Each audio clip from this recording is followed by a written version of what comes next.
All right, I'm Steven, and I'm going to tell you a little bit about my memories of Grandma and Grandpa Hoops. Grandpa Hoops, as we all know, was the ultimate outdoors grandpa. And I have a lot of memories, as a lot of us do, of going fishing with him at San Carlos Lake, going trapping there in the foothills of Mount Graham. One time we caught a badger, and that was probably the most exciting time ever. And also just doing things like horseback riding there at the house. And it's Bob and Snip, if I'm getting the names right. We got to do that several times growing up. And then as an adult and taking our young kids, well, at least Porter, that was a special treat. One thing about Grandpa that meant a lot to me was that he would go out of his way to make sure he was always there at family events. And because he only lived one more year after our first child was born, Porter, Porter was the only one of our kids that got to meet him. And it meant a lot to me that he would be there. I love this picture with Porter and Grandpa Hoops. This picture shows Grandpa smiling and like showing that he loves to be with little kids. And of course I was really little the most of the times that we spent when we went out there for Thanksgiving. But the fact that we could bridge that gap and that he at least got to meet one of my grandkids and I got a picture of him smiling with Porter, I love that.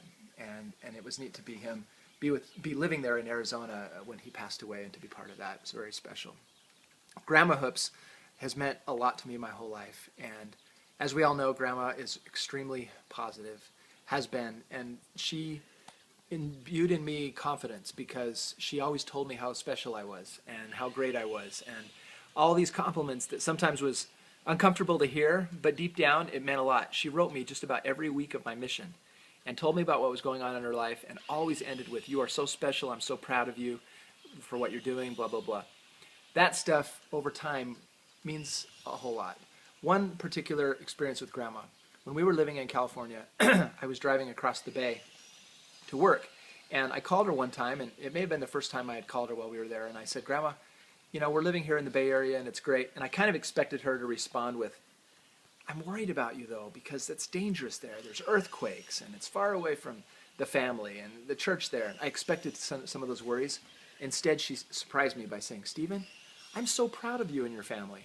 I'm so proud you get this opportunity to live far away, to be outside of the church and outside of the center of the church and outside of where the family is. To get those experiences with your family, I think this is the perfect thing for you at this time of your life."